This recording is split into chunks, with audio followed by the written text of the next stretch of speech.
Another of Adler's themes is that we have that we're all unified beings.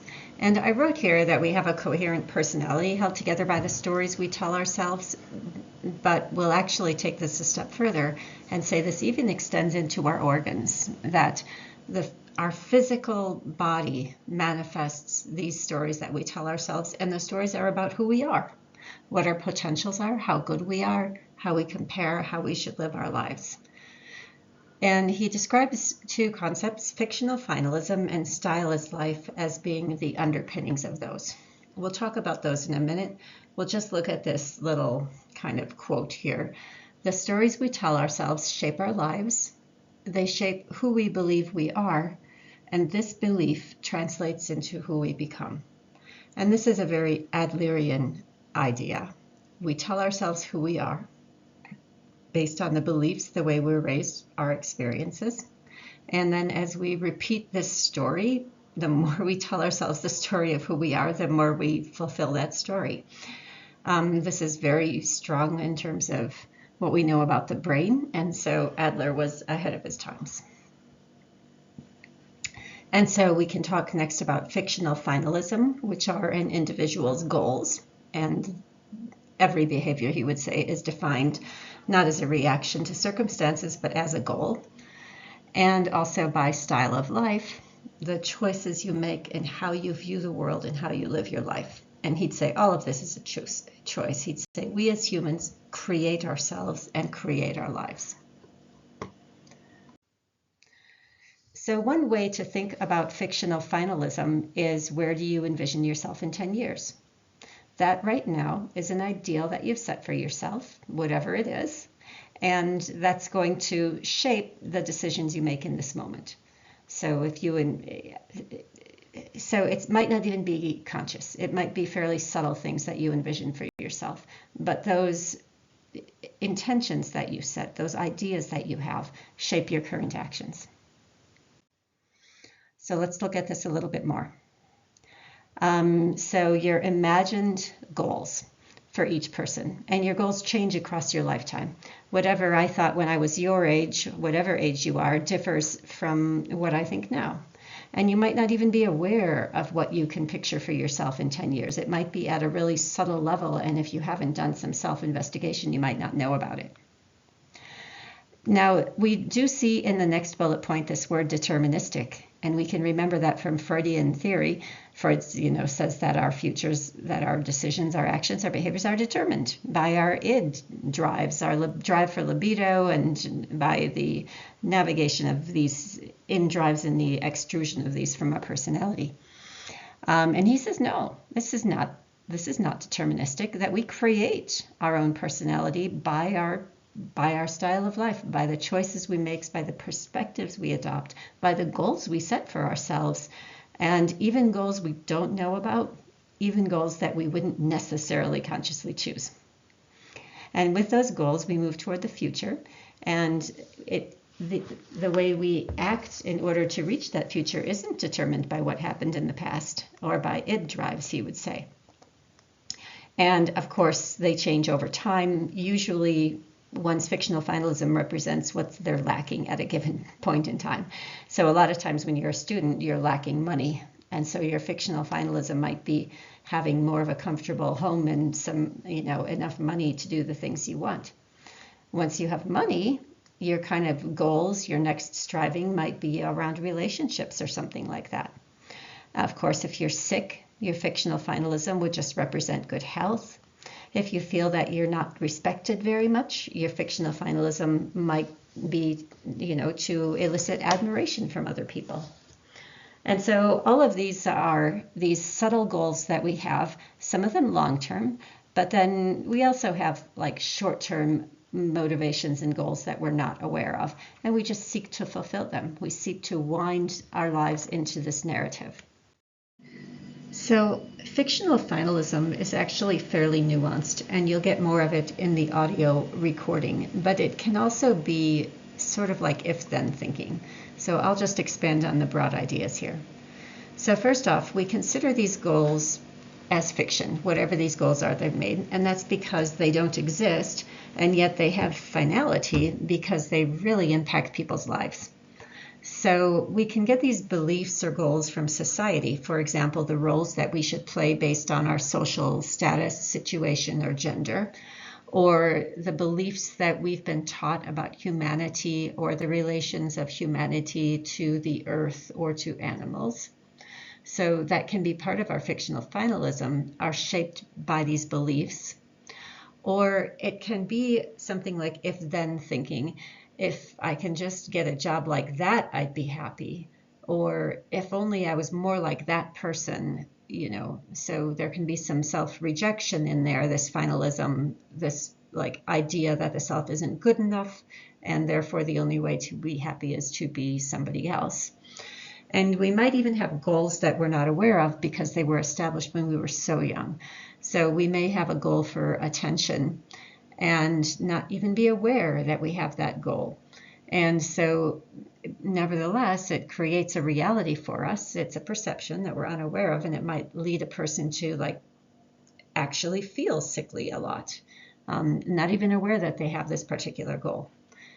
And so this is this whole idea of teleology, that instead of being, pushed outside of our own will by our id impulses, in teleology, we talk about every action, thought, and behavior, even those that we have done so often that they just feel like they're part of us, that they're who we are, they're done to achieve a goal. And we set these at a very young age before we're aware. So we have these built up felt minus experiences or felt plus experiences. From there, we set our goals to compensate, and we form our style of life based on those goals that we set at such a young age. And, once we're adults, we might come to recognize some of our goals or become aware of our patterns and our motivations. But even then, deviating from this, it's like a story we tell ourselves about who we are. And to step out of that garment of who we tell ourselves that we are is scary, frightening, uncertain, unpredictable. We become very comfortable in this body, in this skin, in this pattern of thoughts, in these ways of being in the world, that even if we're unhappy, we might choose to remain unhappy rather than step into a different pattern of behaviors. So these goals are so firmly entrenched. He then talks about style of life, and style of life are one's typical way of, one's perspective. How does a person typically approach problems, relationships, situations? In our class, and in fact, we might well look at this as one's personality. Okay, except style of life gives a little more latitude, because personality seems to many people as something that's inborn, whereas style of life is just, it seems like something you could do differently if you wanted to. And so that's Adlerian. We have choices. He gives us a lot of freedom. And so I have the trees over in the margins, because each one of these trees, just as each one of us, started from a seed. And the seed had all kinds of potentials and directions in which it could grow. And so you can see all these different branches. And if one person in the upper tree cut a branch off, then other branches would grow more full and be more rich. And so he likens that to a person having all these potentialities, and which ones do we choose to keep? Which ones do we nourish? How do we utilize the potentials we were born with? And so if we have a branch that isn't serving the overall fictional finalism, then we make a style of life choice to get rid of that. And so we could imagine these as, maybe you diffuse yourself too much through too many hobbies. You're trying to concentrate on too many things at once, too many diverse activities. Your time is too tapped out, and you know that the more energy you devote to all these little strands, the less energy you can devote to one firm, solid activity or area of growth. And so we have these choices. And we can make the choice to continue investing our energy in all these disparate areas, or we can kind of make a choice to cut off some of the branches or to opt against doing certain things in order that we can invest our energy into other things. These are all choices. We're limited by the seed we start with. An elm tree can't become a maple tree, for example. But what happens once you start to grow is something that we as humans have choices of. So this style of life, he would say that we kind of get set in childhood on our style of life based on these felt minus and felt plus experiences. And so the style that we choose is the one that's most adaptive, that gets us by. In the second bullet point, we see that it begins as a compensatory process, making up for inferiority, and that it can be offset. Like if someone is starting to adopt a style of life that's really negative, then skillful intervention during childhood can help them to make different decisions. And this can often be intellectual, like pointing out that the child does have a choice about how to handle an emotion like anger, or they do have a choice of whether they're going to do their work or not. He places a lot of faith in the individual, even in a child, to make those good choices. And then these result in healthy and unhealthy styles, of which he defines several in the next slides. So just another overall view of the style of life idea before we get into the three styles of life that he defines. We can think of this tree again. So the roots that we're sort of born into. We're born into a situation where we are a certain gender and there are rules linked to that gender, right? That's a root of who we are. We're born into a certain family constellation. Maybe we're first born, maybe we're later born. Maybe we're born into a really super loving family that's very close, and maybe we're born into a really remote family. Parental attitudes are another branch. How do our parents treat us? What are their attitudes toward the outdoor world? To what extent did they support us? And then our family that we're born into has a social and economic position. Maybe we have a certain, a lot of money or not very much money. Maybe our family has social status, or maybe our family is disparaged. Maybe we're part of a tight clan, or maybe we were raised, in Phoenix and we don't have that. And then our health and appearance as something that often accompanies us. So we're born either, with features that are very desirable to others or not so desirable, and those can impact personality. We're born with really good, vigorous health, or maybe we're born less healthy, with something like that. And so we can think of these as things we're born with, and so these are the roots, in addition to, of course, to our genes. Health and appearance, I guess, would be part of the genetic package. And that leads us to have certain attitudes towards our life tasks. And what are our life tasks? He says we have three. We need to have a focus on like friends, other people around us, like just an awareness and friendship and loving action toward others. We need to have an occupation or a purpose in our community. And we need to have that intimate, close relationship along with sexuality. The attitudes that lead us to act in certain ways about these, there are 5 of them. How we feel about ourselves, how we feel about the difficulties we face. Do you feel we can work hard and overcome, or do you tend to give up? What is our attitude toward others? Are they our friends or our competitors? What is our attitude toward the opposite sex? Do we have a healthy relationship with how we view that or not? And what's our attitude toward life? Are we optimistic or are we pessimistic? And so this is just sort of a nice illustration of Adlerian idea, and these attitudes, of course, lead to various actions in terms of these branches. The childhood influences lead to preparation during adolescence and lead to ways in which we handle our adult challenges. So he says we have both mistaken and healthy styles of life, and he defines, as I mentioned earlier, 3. And he says that some people adopt a style of life that's what he calls a ruling type.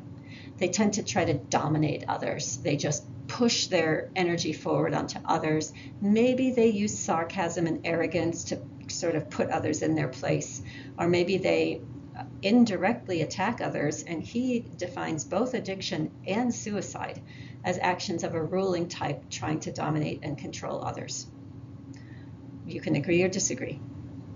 Some people who have this style of life can really achieve quite a lot. They might be quite successful. We can maybe think of one prime example. But this person would also be vain and competitive and tend to belittle other people. Then there's a getting type. They tend to lean on others too much, to depend on their behavior, to act or to have persuaded themselves that they can't do things on their own, so they're dependent, they're passive. They might tend toward depression. And very often these are pampered children, like who had too many of their needs met by other people. And then finally, there's an avoiding type who try not to face problems. So they kind of just withdraw in the face of challenges. And the more they withdraw, they don't have to deal with defeat. So they just step back, avoid conflict, keep to themselves, just don't walk into the world as it is. He suggests then that the healthiest way, that the goal of all therapy, in fact, we would see, is to help each individual become their version of themselves that is the most socially useful type. He says that being useful in society is the indicator of whether someone has finished their therapeutic goals. And how do we know that? Well, they have a place, they have a purpose, they're serving a function, and their function is beneficial to others. And their friendships and intimate relationships are good. They're managing those well. And they feel like they have a sense of internal control. They don't feel controlled by their emotions, by their negative emotions, anger and impulse. They feel like they're grounded and calm and in control of themselves. And so therefore they're of service to society and to others. So if Adler was seeing someone in therapy, first off, his therapeutic approach is brief. There's nothing Freudian going on here. Psychoanalytics can take years to get all those pieces of trauma to just come out. And he thinks a psychoeducational approach, teaching people about themselves and about their power of choice and to recognize their emotions, that's what's needed. And it should be brief, limited in duration, not a long, drawn-out thing.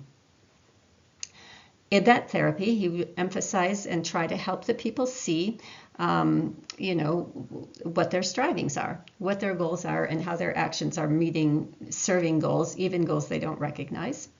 And that through a healthy style of life, they could be a different version of themselves, nourish a different branch.